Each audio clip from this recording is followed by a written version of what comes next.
होता हमर शादी, जिंदगी के अपना न करिहा बर्बादी। भूल जाइहा जाने अब होता हमर शादी, जिंदगी के अपना न करिहा बर्बादी।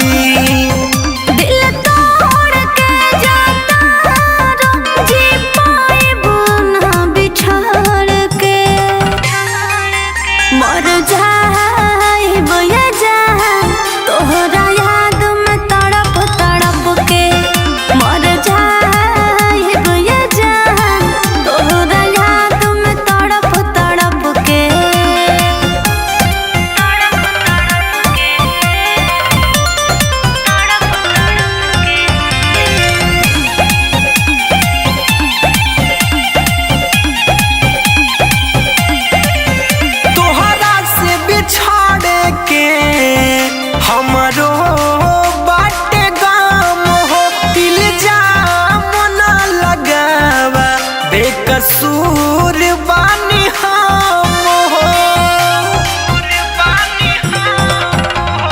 पता न रहे के चल सुन चलबा, हमरा के छोड़ हाथ दोसरा के धरबा।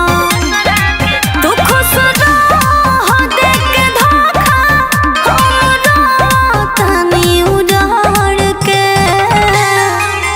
मर जाइब ये जान, तोहरा याद में तड़प तड़प के मर जाइब ये जान, तोहरा याद में तड़प तड़प के।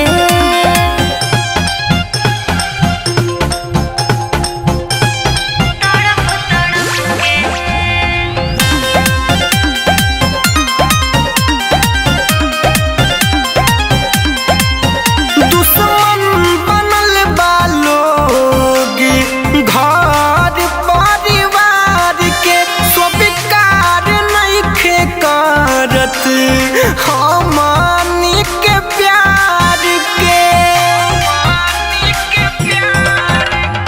प्यार करके हमरा के तू छोड़ दिहला, रहे का कसूर मुहवा मोड़ लिहला। श्याम गौरव बदल गइला, अब का करब तोहसे लड़ के मर जा।